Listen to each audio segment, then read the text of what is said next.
Entrance is 350 per person, per person. So, bangka ay can accommodate 10 people. Po, very senior na. Pero ilan pa lang po kayo? 77. Di, yung hiya naman ako doon. Hindi to. Uy, 77 kayo?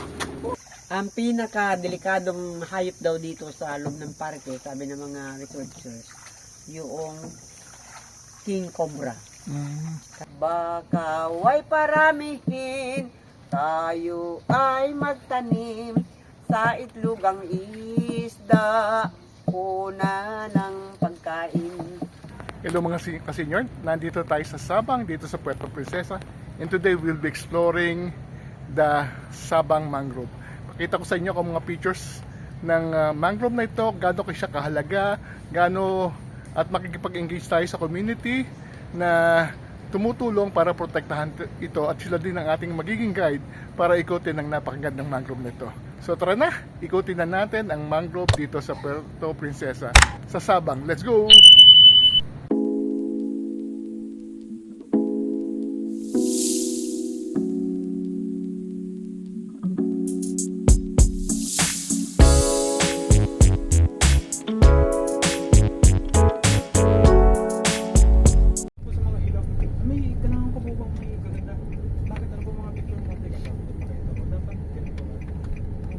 Okay, going to tayo sa mangrove.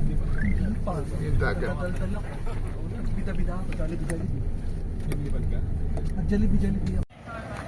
Magma-mangrove tayo. 800 meters pala yung zipline, pero hindi natin gagawin yun. Okay. Zipline or mangrove? Mangrove tayo. Mangrove tayo, mangrove. Community-based tourism to. Mga local guides. Sabang. Okay. Paddle boat tour. Ating entrance is 350 per person, per person. So, bangka ay can accommodate 10 people. Ito na. Yes. Sakay na tayo. Hello, welcome to Mangrove Paddle Boat Tour. Yes. And Pag ganitong tour, magkano yung tour this nila? is 350 Per boat? per person po. Per person, okay. And then, katulad ni nanay, she's a local guide. She is a local guide. They're called community guide. Community guide, Sila okay. yung nakakaalam ng buong mangrove Siyempre, area. mas kabisado nila yan kung Yes kaysa... po, kaysa sa amin na tour guide Ah. na ano, but they are actually she is called here as referred to as Lady Mangrove. Lady Mangrove. Yes po, because siya po yung nakakaalam ng marami siyang information about the mangroves, and dito po siya lumaki sa area na ito. That's why Dito mismo? dito sa Biyahing senior, pati si nanay, senior na po kayo? Yes po, very senior na. Pero ilan pa lang po kayo? 77. Di, yung hiya naman ako doon. Hindi to. Uy, 77 kayo? Grabe, si nanay, 77. Siya ang ating community guide. And she will explain to us. Anong lugar po, nasaan lugar po tayo? Sabang. Sabang, ito yung mangrove. Gano'n na po katanda itong mangrove na to? Ang ano katanda kailan nagsimula? Kailan nagsimula itong mangrove? Year 2002. Yung tour, pero the mangrove has been here for many years, 100 years. 100, okay. Opo. Sige na po, ready na po ang lahat. Are you ready, my dear guest? Yes. Good afternoon to everyone. It's me, your tour guide interpreter. What call me Lady Mangrove. The most mature tour guide here. Pinaka-mature. Pinaka-may edad. Ang salitang matanda, pinalitan ng tourism office ng may edad. May edad. Kasira pang matanda ang tawag, mukhang nakatalikod na sa langit. Amoy lupa na. Kaya may edad. Forever young. Okay, may asim pa. Okay, Lady Mangrove at your service. At ang mutpan natin si Puloy. Si Puloy. Ang Filipino name niya ay Puloy, English name niya ay Polly. Polly. Welcome po kayo sa amin. Tinatanggap namin kayo ng buong puso sa aming lugar. Please welcome in Mangrove Tour. Mabuhay! Mabuhay. So ito po ang Mangrove Tour community based sustainable tourism siya. Kami po dito ay 18 lahat. Mhm. People's organization, volunteers ang tawag sa amin. Mm. Kasi dumidipindi lang kami sa dami ng bisita. Mm. Kapag walang bisita, wala kaming kita. Siyempre, wala. Pag maraming bisita, kumita rin kami. Ganun ang buhay ng mga tour guide dito. Pero, dahil may sinumpaan kaming pangako na sabi, na aalagaan namin ng ating inang kalikasan, ng Kabakawan, kaya dito kami, umulan man at bumagyo. Salamat po, napasyal kayo sa amin. Good news, wala nang buhaya dito. Okay. Dati meron. Dati meron, siguro, hindi ko nabutan, wala hanggang ngayon. More or less 20 years na po ako dito eh. Walang buhaya. Kayo po ay kuyo nun? No, Taga saan po kayo galing? I am an Ilocana. Ito Ilocano to eh. From Manawag, Pangasinan. Ito, buhaya. Hindi. Bato pala. Di ba meron kang lahing Ilocano? Lawan yan ng tatay. Marunong kayo magsalita ng Ilocano, sir. Bisaya. Naimbang nga balam yung apo. Bisaya lang ko. Taga Manawag sa akin. Pangasinan. Pinanganak ako sa Anda, Pangasinan. Excuse me, Hmm. we will interrupt our information because we have an snake, okay? Saan? Here. Doon pa. May snake? Just radio camera. And what's the top of the tree, you might see another wildlife. Kasi kanina nakakita kami ng bayawak ng unggoy at ahas. We are lucky if we can see wildlife here because this is their home. They are still going around. Bintoro namin ang Bentoran is here. The color is black and yellow. Anong binturong? Berkat. The name of the snake is here. Ah, Black okay. and yellow. Snake? That's why it's here. Okay. There's a snake there. Hi, Mabuhay. mabuhay! How are Ayan you? o, snake. Ayan, anong tawag na asa to? Benturan, Bintura. ahas tulog. Sabi ko, Ayan, ay, hangover pa siya. hangover pa. Hangover snake. Kasi tanghali na natutulog pa, hapon na natutulog pa siya. Nocturnal animals, that's why they are sleeping during the day. Anong kinakain ng snake na yan? Ang kinakain po niya, kaya dito siya, karamihan isda, maliliit. Kasi kung gabi gumagala, sa pagitan ng ugat ng bakawan, yan. At ng pagkain, maghanap pa ng friendship. Yan. Lumalangoy din po sila. Pero kung araw, natutulog. Okay, let's continue the trip. Ang mga punong kahoy dito ay tumubo sa tabing ilog, yan ay mga bakawan, mangrove. Bakawan. So, at dito, 4 na klase ng bakawan mayroon. 2 sa kanila ay may kasarian. May lalaki at may babae. Ang lalaki sa kanang bahagi natin, yan o. Lalaking bakawan, machuchulis ang dahon. Yan, may bunga na kabiti. Matutulis ang dahon. Opo, machuchulis ang dahon. Mamaya, yung babae, malapad ang dahon. Sir, maupa ako patalikod ha. Para hindi po kayo maharangan na kumupa. Okay lang, okay lang. Ang ganda nakukunan namin kayo. Nakunan na rin. Okay lang. Magtanong lang kayo. Pwede po kayong magtanong. Pero walang personalan ha. Dala, trabaho lang. Female mangrove with an orange leaf. Yan, wide leaves. There are hanging fruits on the top of it. Yan sila. It looks like a moringa vegetable tree fruit. Yan ay babae. Rhizophora macrorata, the scientific name of girl, while the boy, Rhizophora apicellata. Ano po ba kay dating teacher? Hindi, natuto na lang ako dito. Parang na yun. Sister kong ano ang sinasabi. Hindi po, dumaan po kami sa pag-aaral kasi dito. Okay. We have different professors and different subject, like sabi nila. So, here we are. According to the biologist, boy and girl mangrove, no cross-pollination happened to them through the flowers. Boy will give its own variety of fruits, same as a girl. But according to the biologist again, they will sound like husband and wife because they will meet each other secretly under the roots. Through the roots, I should say, through the roots under the ground, secretly. Kaya, they could give their own variety of fruit. Namimigay sila ng sariling bunga nila. Kala ko may ahas. Nabigla ako. So yan, babae, malapad. Lalaki, mahaba. Matulis. Mahaba. Basta ba lalaki yan, matulis. Basta babae, malapad. Malapad. Ang dako. Bakit mataas ang ugat ng mangrove? Bakit mataas ang, ay, wala kong sample ng bunga eh. Ah. Kasi sa bunga niya, kita natin, yung bunga niya may mga butlig-butlig. Mm. Pag nahulog yung bunga niya, kaya tinanim, Hello. ay, mga buhay. Abuhay. Di ba may nakabitin na bunga dyan? Mm. Pag nahulog siya, after 5 months nahulog sa putik, yung bunga may butlig-butlig at yun ang exit ng ugat. Mm. Kaya kung ang bunga ay natusok lang konti sa putik, hindi ba matusok lahat yan eh. Lahat ng butlig-butlig, daanan ng ugat pababa. It will get down on the ground to hold the ground from the establish protection from disaster. Like typhoon flood and tidal waves. Yan sila.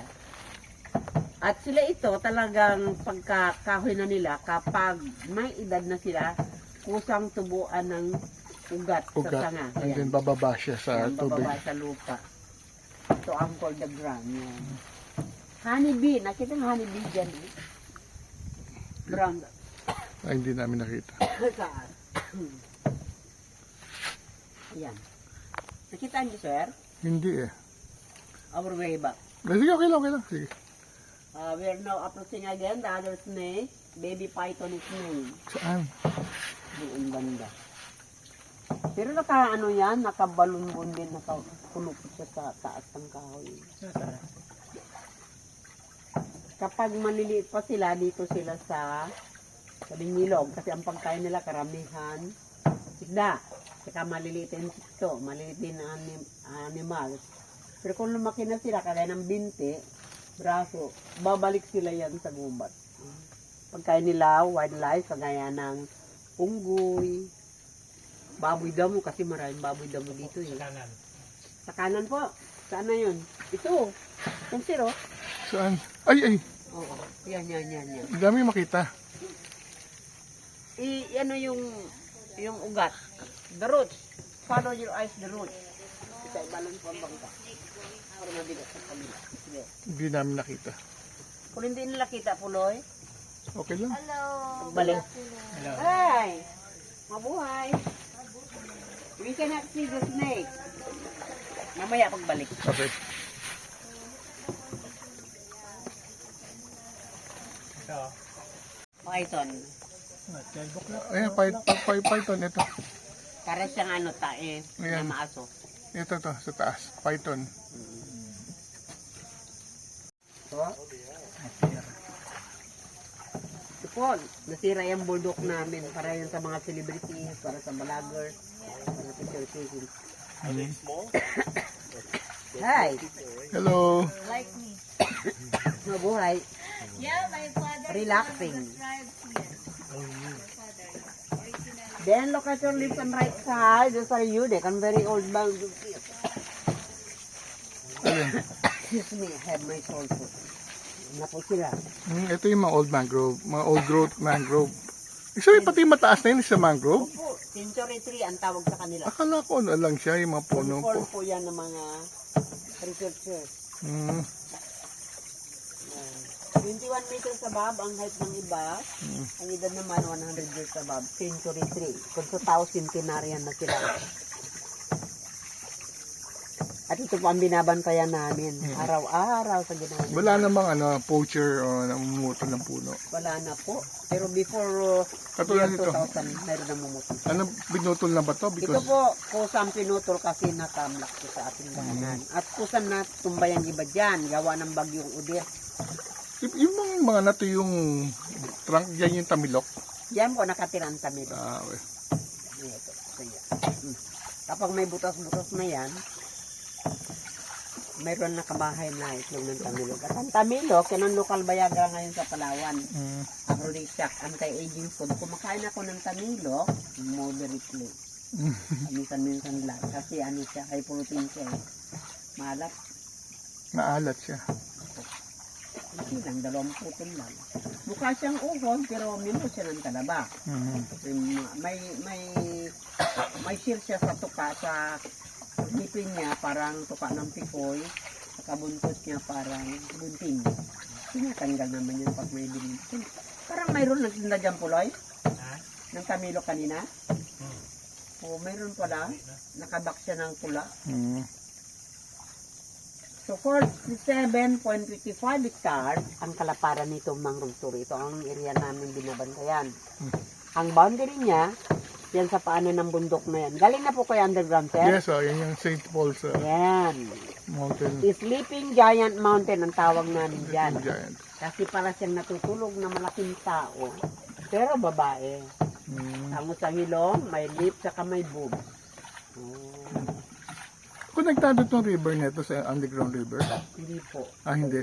Separate siya. Sabang mangrove. Sabang river ito.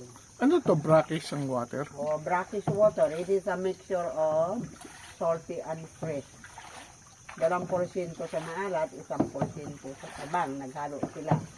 Ano, Brackish. ano mahuli dito sa... Dito, inalagaan namin ang kabakawan dahil dito nangingitlog yung isda nating inuulam. Halimbawa, bangus, lapu-lapu, apahap, fish, sabi nila yung mga gat. So, napaka-importante ng mangrove sa balansa ng nature. Opo.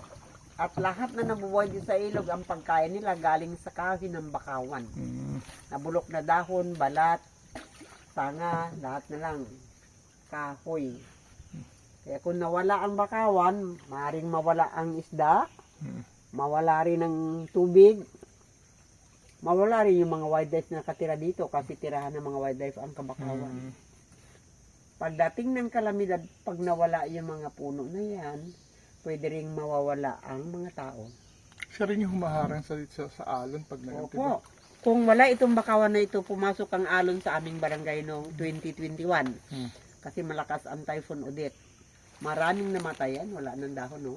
Dito maraming nagiba. Kasi ang alon galing sa dagat, dito ang daan. Sa rice field na dinaanan nyo papasok dito sa amin. Yan ang daan ng alon.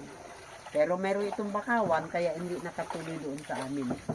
Nakaroon din ng tidal wave dito sa amin noong panahon na yun. Talaga? Kaya ito ang daming putol, oh. Ito yung kahoy na yan. Itong ba dyan, nagharang-harang dito sa gitna ng ilog. 2 months kaming walang kuan dito, trabaho. Sana? Bayawak daw siya. Saan? Makita. Sampuloy, lumalangoy. Ay, Hindi sila. natin makita. Ay, yung bayawak nakita natin doon sa taas ng kahoy kanina. Bayawak. So marami din mga ibon dito. Marami po. Pero karamihan makita ng ibon dito umaga at saka late afternoon. Late afternoon. Kaya yung boardwalk doon para yung tumitingin ng ibon, picture taking, sa mga celebrities, saka sa mga guests. Para sa bird watching activity. 100 meters po ang haba niya doon sa likod.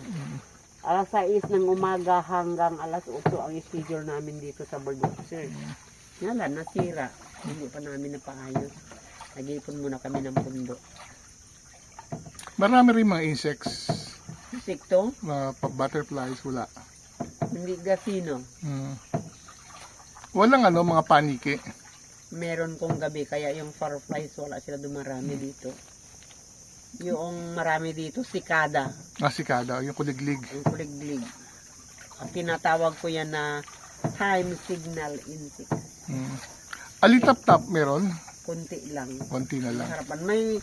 May bakawan kami doon na dinadapuan ng alitap-tapin nga lang. Hindi sila dumarami kasi nga yung mga paniki, kinakain sila. Tapos yung alipat-pat sabi nila, yung itim na parang balin sa sayaw.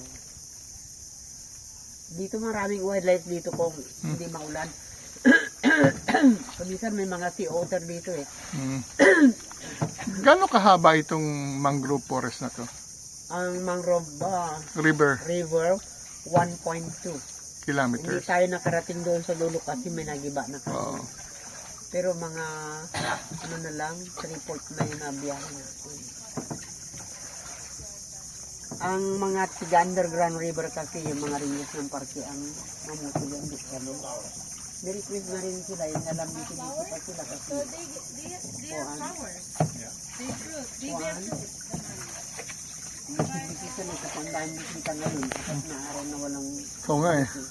cancel ng biyahe. Paano yun? Pag ganun wala kayong hanap buhay. Wala kami. Mm. Pero dito rin kami, kahit na 6-10 lang yung magpunta, Mm. dito lang kami habang nagbabantay. Mm. Kasi nga, So ilang kayong guide dito? 18 po. 18. So kayo nag-train kayo ng LGU. Opo, nisusuportan kami ni Reggie kuminsan. Mm. Kaya NGO yung Ano yung narinig natin? May kuliglig o yan mga cricket yun. mga Yan mga kuliglig yan. kuliglig? Napakatahimik. Mm. Lalo nung wala pa nagdaan ng bagyo, Mm. makapal ang makawan dito ganito, oras madilim na. Mm. Ayan. Ano Babalik to? din tayo. Ano ito dati? Ito ay mangrove boardwalk, tawag namin. Para yan sa mga birdwatchers. Yan bababa. Picture taking, shooting ng mga celebrities saka vloggers. Nga lang, nasira siya. Hindi pa namin naayos. So may mga pangolin pa dito. Marami po. Palawan Bearcat. Marami rin. Mm. So di natin sila nakikita. Hindi natin makita sila kung araw, gabi yan. Mga musang, yung Yun, marami yan. civet cat. Mm-mm. Gabi yan, madaling araw. Sa amin sa bukid namin, kasi may bukid kami, tabi kami ng linggo. Mm. Sa farm namin. Minsan magkain sila ng manok. Ang pinaka-delikadong hayop daw dito sa loob ng parke, sabi ng mga researchers, yung king cobra. Mm. Kasi ang king cobra, kung minsan nakikita namin dito, ang haba, ganyan katignan ng bangka. Brown ang color, yellow orange. Mahaba, kasi ang harapan ng May nakagat na ng cobra dito. palapaw. Saka hindi naman sila mga gatyan, huwag mo lang masaktan. Mm. Kaya takbo sila sa amoy lang ng tao, takbo nila. Lalo na ang wild pig. Dito naman, may daan dyan. Mm. Papuntang underground river. Meron? Jungle trail ang tawag. Ay, ito ba yan? Jungle trail ng Opo. araw? May ribbon na blue dyan na nakatali dati. Mm. Ayun, Lakarin, dalawang Ayun o, oras. ayun yung... Ayan. Hindi, tali na asul. Oh, asul. Ito yung dating daan. Monkey trail ang tawag ng araw dito. Doon ang kabila yun sa may zipline. Ang monkey Jungle, trail. bago ito. Mas Jungle trail. madali ito lakarin kasi yun. Kasi Kaso- nakalakad ko na ako dyan. So, 2 oras. Dalawang oras lakarin, 5.2 kilometers. 5.2 kilometers. From Sabang, makakapunta na kayo ng underground river. Pagdating sa gitna, akyat ka ng bundok, mga 60 degrees high. Mm. Pero may stepping ladder sa hanggang. May, nasaan yung ranger station? Doon na sa kabila, sa may zipline. Dito hindi na madaan. Walang ranger station dito. Sabi ng mga health expertise, ang Kabakawan daw, pinakadabis na magsipsip ng dumi sa hangin. Mm. Kaya ang hangin sa Kabakawan, napakaganda sa kalusugan ng mga tao. Lalo na sa tao na may sakit sa baga at puso. At sabi naman ng Tiga Fisheries, 1 hektarya daw na Kabakawan, inaanihan ito ng 1.8 toneladang isda sa taon. Mm. Kaya di sa Palawan, maraming bakawan, maraming makain ng isda, kaya maraming isda. Mura ang presyo ng isda kumpara sa ibang lugar sa Pilipinas. Yun ang kwento ng ating biyahe. Kapupulutan ng kunting kaalaman. Ang pinakauli yung awit, Tamilok ang pamagat. Gusto niyo marinig? Sige po. Ay, harap po kayo yan. Madam Tamilok. Ano? Nauli. Lady Mangrove. Si Lady Mangrove. Aida. Ano pa pangalan uli? Aida ang tunay kong pangalan. Ang apelyido po, Muyano, Brigida Muyano. Brigida Muyano. So, awitin ni Lady Mangrove, Brigida Murano, ang awit ng Tamilok. Brigida Muyano. Ang pamagat ay Tamilok. Mhm. pakinggan ang mensahe ng awit, huwag ang buhis ng mga awit. Halinaw hirang sa barangay Kabayugan, ating masilayan, naiibang bakawan, tayo ay mamangka, patungong bakawan at kasama natin kaibigan at mahal. Bakaway paramihin, tayo ay magtanim sa itlogang isda, una ng pagkain. Huwag itong putulin, bagkus ay mahalin, isda't alimango ay dito nang galing. Tamilok na masarap, Uy! ipon na mailap, Uy! talabang malasa, at lukan na biyak. Ating pagyamanin, yamang dagat natin, tulong sa mahirap, sa bakawan galing. Everybody, oy! Tamilok na masarap, Uy! ipon na mailap, Uy! talabang malasa, at lukan na biyak. Ating pagyamanin, Uy! yamang dagat natin, tulong sa mahirap, sa bakawan galing. Maraming salamat kaibigan, kayo ay laging welcome sa bakawan. Susunod na taon babalik naman, kami ay laging naghihintay. Yay! Thank you po. Ang galing-galing ni Nanay. Salamat po. Yun po yung awit namin. Ang tunay niyang pamagat ay Paru-Paru Bukid, Butterfly na rice field. Pinalitan namin ang lyrics niya. Okay. Salamat po na Salamat po. sa amin, nakatulong kayo sa amin. Thank you po.